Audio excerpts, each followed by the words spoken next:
Number 1, Mr. Terry Lewis. Number 1, sir. Mr. Speaker, sir, this morning I presided at a meeting of the Cabinet and had meetings with ministerial colleagues and others. In addition to my duties in this House, I shall be having further meetings later today. Lewis! Will the Right Honourable Lady explain why she thinks it's fair Mr. and Mrs. Thatcher of Dulwich will save £1,700 in poll tax as against rates this year, when Mr. and Mrs. Donovan of Greater Manchester, retired lab technicians and pensioners, will pay £531 more than they would have done, including transitional relief. Well, Mr. Speaker, I think we'd all be better off if we lived in good Tory authorities. A great deal in good Tory authorities, like Westminster.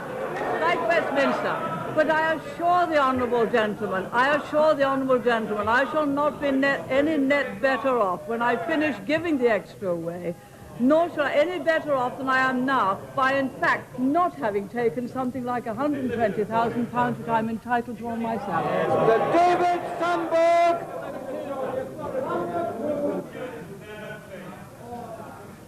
I refer my honourable friend to the reply which I gave some moments ago. David Sandberg. Will my right honourable friend join me in condemning those who deliberately break the law by refusing to pay their community charge, leaving others to pick up the bill? And isn't it deplorable there are members of this House who also practice that unlawful conduct?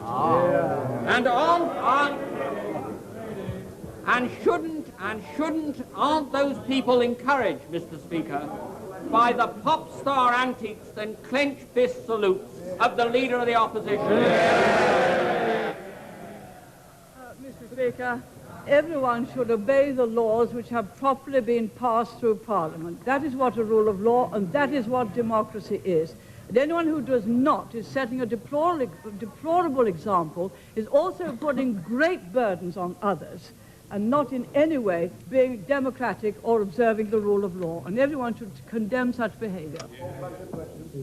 Mr. Martin Flannery. Mr. Speaker, will the Prime Minister explain to me why the Party of Defence and Law and Order, who never believed that a single Labour soldier fought in the last war, now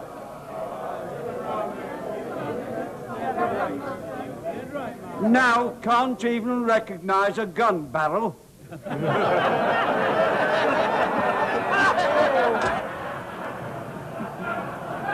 Speaker.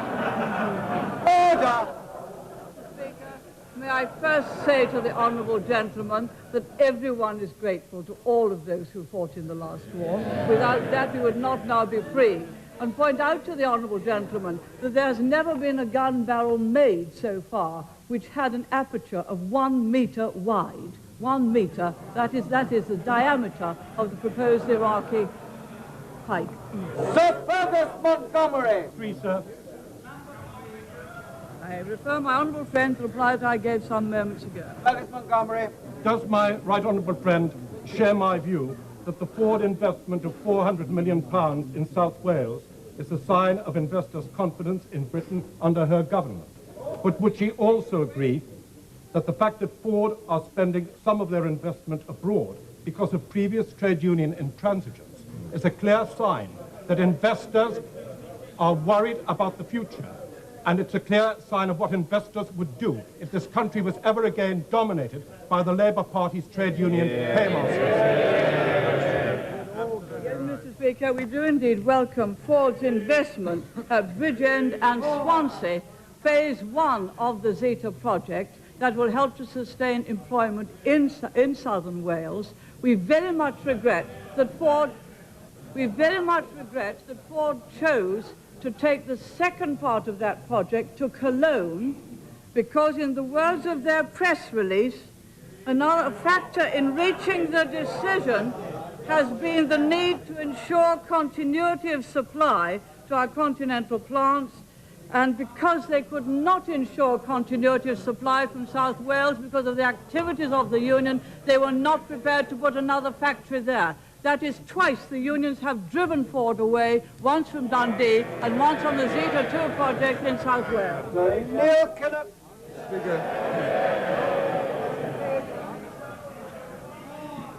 Mr. Speaker, will the Prime Minister tell us why there has been no effective response from any part of the government to the inquiries made since 1988 about the Iraqi gun contract by Sheffield Forge Masters, by Walter Summers, and by her honourable friend, the member for Bromsgrove?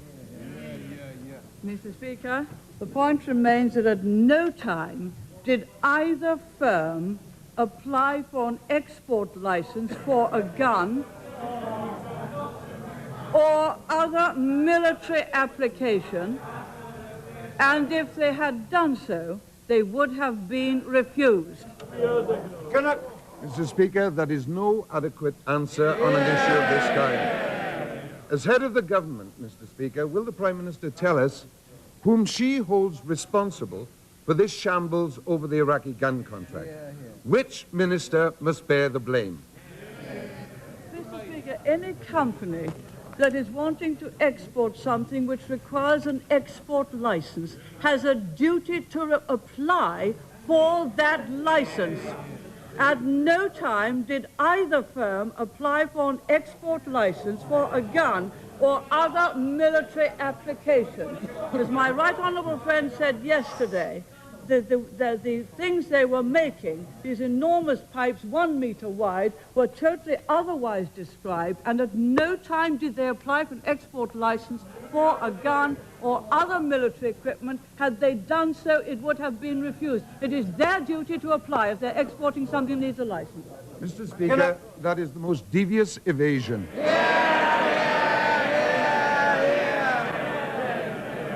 The testimony of the Right Honourable Lady's honourable friend from Bromsgrove has shattered the idea that the government didn't know over the last 2 years. I repeat, which minister is to blame? I don't think the right honourable gentleman ever listens to replies.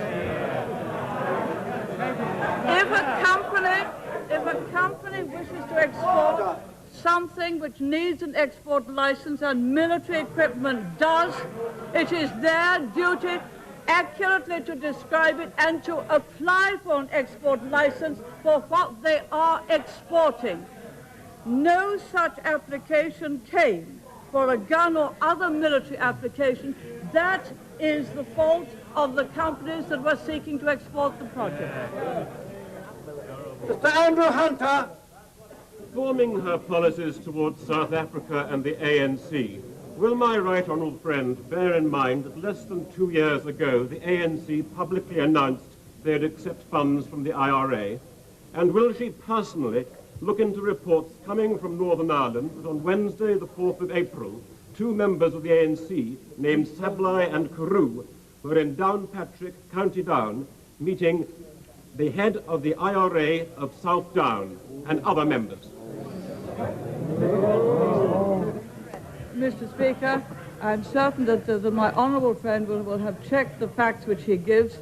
He knows that we never support armed struggle, no matter by whomsoever it is proposed. And the ANC stands, of course, for armed struggle and continues to do so. In our view, it is time to get down, not to rhetoric, but to the nitty-gritty of negotiations, and to do that in South Africa with the existing South African government. Penny Ashton. Speaker, will the Prime Minister list for the House her reasons for opposing local income tax raised through the revenue system as a replacement for poll tax? Does she not realise it would be easier, fairer, simpler, cheaper to raise, and just as accountable as the poll tax, and that it operates in many countries with full public support? Does she not see that local income tax as a replacement for the poll tax is a way out of her and Britain's poll tax nightmare? There are several reasons why local income tax wouldn't work. First, your local income tax is normally dealt with not where you live, but where you work. And that is a very different place for many people from where they live. That is where your PAYE is done, in the firm in which you work, and that is very different from the place in which you live. Secondly, I think many people would not therefore wish to divulge all of their affairs again to local authorities, and they would have to do so. Those are two very good reasons for not having it. Mr. Teddy Taylor. I have at present no plans to do so. The Fontainebleau 1984 mechanism remains totally intact. Our cumulative benefit from it will be some £7.5 billion by the end of 1990. Mr. Teddy Taylor. Next year's record contribution of £2 billion, or £3 per week per British family, was outrageous. Would the Prime Minister make it abundantly clear that had she not battled so furiously in 1984 for rebates, the amount would have been at least 50% more, and this at a time when she was accused of being negative, unhelpful, and unenthusiastic about Europe? As almost everyone seems to be having a go at her these days, would she make it abundantly... Would she make it abundantly clear? Would she make it abundantly clear she is going to maintain her courageous battle for Britain against socialist nonsense and overspending in the EC?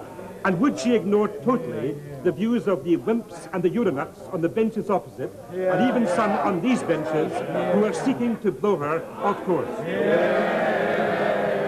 Yes, Mr. Speaker, I agree with my right honourable friend.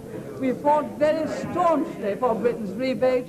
We started off, to coin a phrase, by being isolated, and we came back with £7.5 billion for Britain. Sir Nigel Spearing.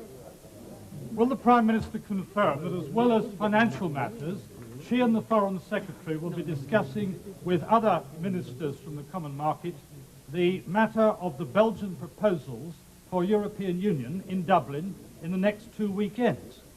Will she agree that these issues put the prerogative increasingly outdated as an idea? And accordingly, will she tell Mr. Hockey tomorrow, when she meets him, that she will not be prepared to give any view, still less any commitment on that particular paper, unless it has been debated in this House? And does she not think that anything less than that is an unacceptable democratic deficit within the United Kingdom? Mr. Speaker, I think there are now two matters. One is the European Monetary and Economic Union, and another one has been proposed informally by Chancellor Kohl on political union. I think neither of them are properly defined, but insofar as the Economic and Monetary Union was defined in the Delors paper in stage 2 and stage 3, this House has already made its view clear. We could not possibly accept stage 2 or 3 of Delors as it stands, although we accept stage 1. In our view, we have plenty of other things. We accept stage 1 and we accept the completion of stage 1, and indeed we are well ahead in completing it in this country. In our view, there are plenty to discuss. We've got the consequences of German unification to discuss in Dublin, completing the single market in 1992, bringing the Uruguay round to a successful conclusion, especially on agriculture, completing the EEC EFTA negotiations, and devising new forms of association for the countries of Eastern Europe. And if we got down to those things, it would be far better than discussing more esoteric things which do not need to be addressed at the moment. Sir John Stokes.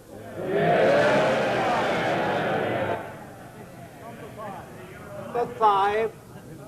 I defer my honourable friend to the reply which I gave some moments ago. John Stokes. Mr. Speaker, sir, is my right honourable friend aware that today is Primrose Day? In memory of Benjamin Disraeli, that great conservative statesman. And does she recollect that he used to say that one of the principal aims of the Tory party was to improve the condition of the people? Is that not precisely what my right honourable friend and this government are doing? Yes, Mr. Speaker, I'm very grateful to my honourable friend. In terms of net take-home pay, for every £3 the average family had under Labour, they have £4 under the Conservatives. We have a higher rate of employment in this country than we've ever had before, and we have a far better rate of health service and far better conditions of the environment than we've ever had before. That would have suited Disraeli, and I'm glad to pay tribute to him on Primrose Day. Business questions, Dr. John Cunningham.